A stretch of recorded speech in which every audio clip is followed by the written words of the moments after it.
Primavera De Filippi, bonjour. Bonjour. Vous êtes chercheuse au CNRS, vous êtes chercheuse à Harvard et vous travaillez notamment sur les sujets liés à la blockchain, cette technologie informatique dont la promesse est à terme de supprimer les intermédiaires traditionnels et que ce soit l'ensemble des participants, le réseau, qui servent de tiers de confiance. Alors on va parler de la gouvernance de cette blockchain, mais d'abord, est-ce que la blockchain peut réellement être régulée ? Alors, la question, c'est un peu la même question lorsqu'on se pose est-ce qu'effectivement l'Internet peut être régulé? C'est-à-dire qu'effectivement, c'est un réseau décentralisé, donc il n'y a pas d'entité ou d'opérateur que l'on peut réguler pour contrôler le réseau. Mais comme on l'a bien vu avec l'Internet, malgré les visions initiales qu'effectivement c'est un réseau décentralisé qui est difficile à réguler, très rapidement on se rend compte qu'en fait il est tout à fait faisable de réguler l'Internet en identifiant qui sont les intermédiaires, les opérateurs du réseau que l'on peut effectivement réguler et qui ensuite vont être responsables de réguler leurs plateformes, leurs utilisateurs et donc de instaurer une régulation du réseau. Et donc dans la blockchain, c'est un petit peu la même chose, c'est-à-dire que c'est aussi un réseau décentralisé, c'est un réseau qui se veut porté vers la désintermédiation, mais en fin de compte, comme tout le temps, il y a toujours des intermédiaires qui réémergent.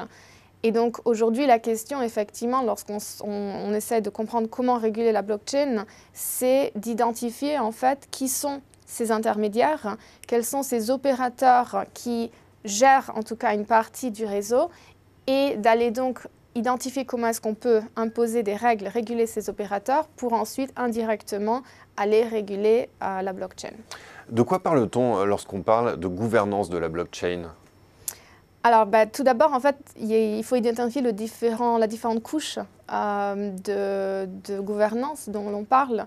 C'est-à-dire que la blockchain, c'est une application qui peut incorporer certaines règles. C'est un réseau décentralisé donc, qui a ses propres règles de fonctionnement et donc de gouvernance, mais auquel on peut aussi déployer un logiciel, des smart contracts au-dessus de cette plateforme qui eux-mêmes vont avoir leurs propres règles de gouvernance. Et ensuite, si on regarde plus en dessous, on se rend compte qu'en fin de compte, ce réseau, il opère au-dessus d'un autre réseau qui est donc l'Internet, qui vient lui aussi avec ses propres systèmes de gouvernance. Et donc la question, c'est lorsqu'on veut essayer de comprendre comment réguler ou comment gouverner la blockchain, il faut identifier en fin de compte quels sont les effets que l'on veut obtenir. Et on ne peut pas se limiter à regarder uniquement la gouvernance de l'application sur la blockchain ou de la blockchain elle-même, mais il faut en fait regarder vraiment de façon systémique les différentes couches et voir sur laquelle est-ce qu'on va vouloir agir pour ensuite avoir un effet, l'effet désiré en fait. Quels sont les modes de gouvernance d'une blockchain ? Donc en fait, ça dépend. Différentes blockchains peuvent implémenter différentes modalités de gouvernance. Il y a en fait, à l'origine, en fait, il y avait cette vision que la blockchain existe comme un système qui va s'auto-gouverner, c'est-à-dire qu'on va incorporer les règles directement dans l'infrastructure technique et ce sont ces règles donc qui vont gouverner l'infrastructure. Donc c'était la vision préliminaire donc avec Bitcoin qui va dire on n'a plus besoin d'institutions financières, on n'a plus besoin d'intermédiaires puisque la technologie va définir et va appliquer les règles par elle-même. Donc ça, c'est vraiment le concept de gouvernance par l'infrastructure. Au cours du temps, en fait, on se rend compte que ce n'est pas suffisant.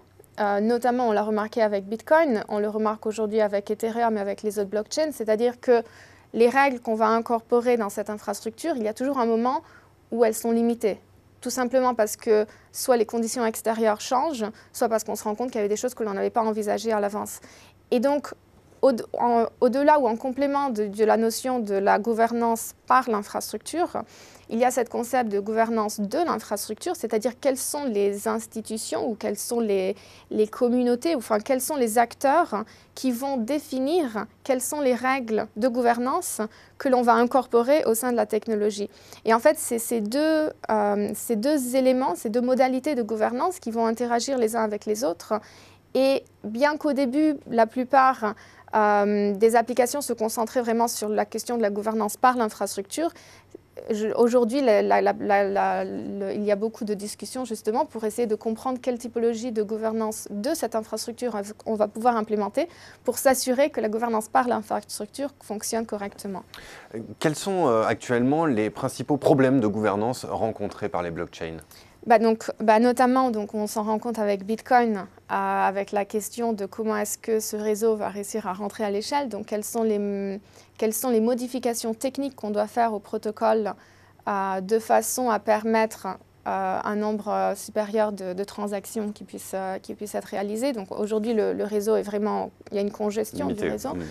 Et en fait, c'est là qu'on se rend compte qu'effectivement, puisqu'il n'y a pas vraiment de structure formalisée de gouvernance pour justement prendre la décision de comment est-ce qu'on va mettre à jour le protocole de Bitcoin pour l'adapter donc, pour lui permettre d'avoir plus de transactions.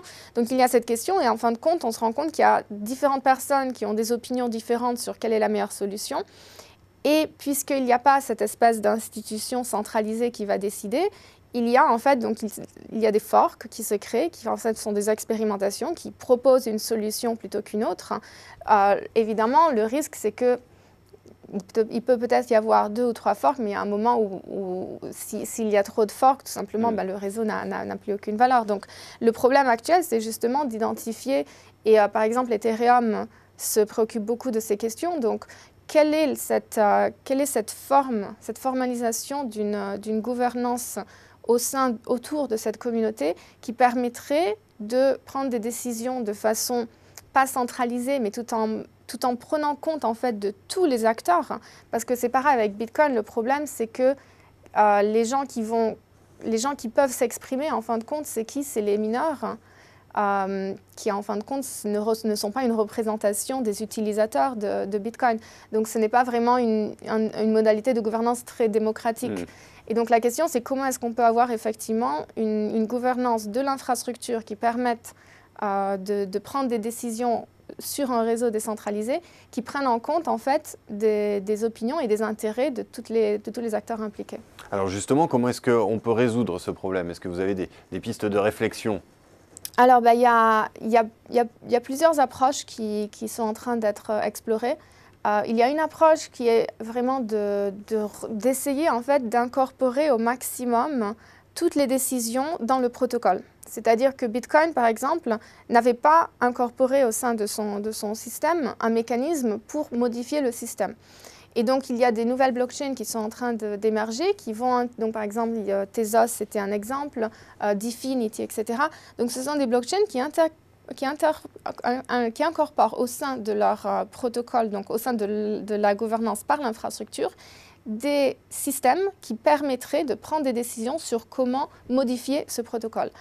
Après, ces solutions, malgré tout, sont assez critiquées aussi parce qu'en fin de compte, la plupart de ces solutions sont basées sur un modèle assez plutocratique puisque ce sont les personnes qui ont des tokens qui vont pouvoir s'exprimer. Et donc, pareil, ce n'est pas une représentation et les décisions ne vont pas être prises nécessairement dans les intérêts des utilisateurs de ce réseau, mais plutôt des gens qui possèdent les tokens, qui ont probablement des intérêts pas spécifiquement alignés.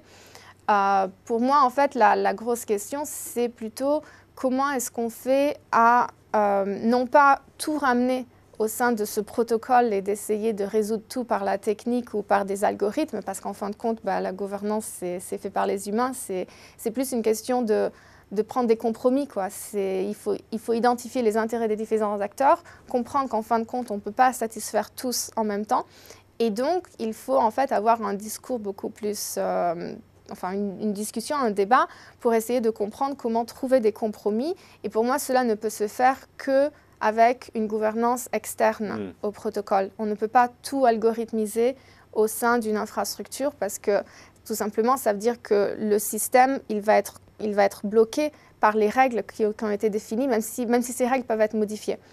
Donc pour moi, la solution, c'est en fait, il faut presque un peu prendre les leçons du passé et regarder comment est-ce que les institutions traditionnelles se gouvernent et d'essayer de comprendre comment est-ce qu'on peut prendre certains morceaux et les ramener dans le monde de la blockchain. Eh bien, merci beaucoup, Primavera de Filippi, de votre éclairage sur cette question relativement complexe de la gouvernance de la blockchain, des questions qui vont néanmoins prendre leur importance dans les prochains mois, prochaines années. Merci encore de votre venue. Pas de problème. Merci à vous.